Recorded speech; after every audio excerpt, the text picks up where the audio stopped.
Good afternoon, Mike Hamilton here from MasterySports.com. 7 days from now, our men will be in the state of California visiting 12 prison yards in the sunny state of California. And so I'm out here at the field today getting some work in, prepping for that event, making sure we're ready to go.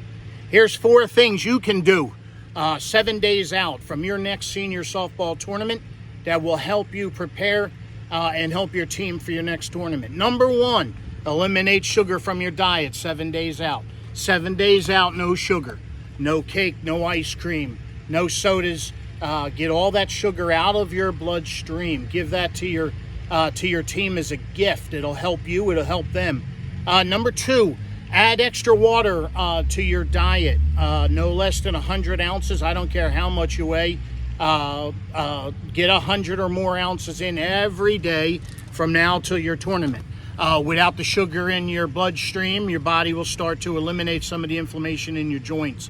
The water will rush there to help do that. Plus, it'll start to strengthen some of the muscle fibers and things you're going to demand to use in your next tournament.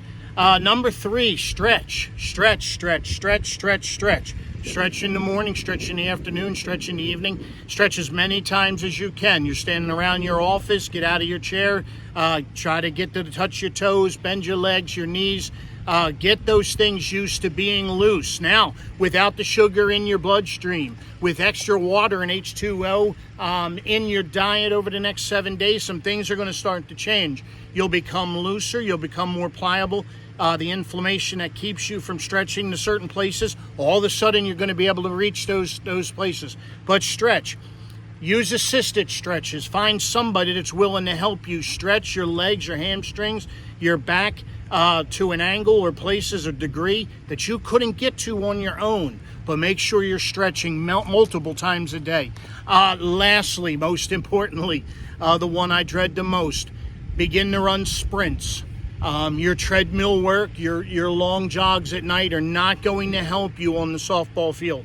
Sprints, home plate to first base. That's 75 feet, depending on what kind of leagues you play in. Senior softball, 75 feet. Begin to run sprints. Start out slow at first. Home plate to first base. You can do that in your backyard. Just measure off 2 cones, 2 markers, but begin to run those bases the next 7 days, 1 base at a time. Sprint it lightly at first, build it up. By the end of the week, before you start playing your tournament, you should be able to get 5, 6, 7 all-out sprints home to first. 90% of all hamstring pulls are done in the first 3 full strides from home plate in softball and baseball. Or you're on a base and you take that first 3 strides because you know you got to go first to third and you pull your hamstring. Listen, if you don't stretch it, you will pull it. Okay, if you pull it, you're not in the lineup. If you're not in the lineup, you can't help your team. Let's do this. Let's sprint. Let's get the stretches in. Let's add extra water to our diet. Let's get rid of the refined sugars. Mike Hamilton, MasterySports.com. I'm out of here.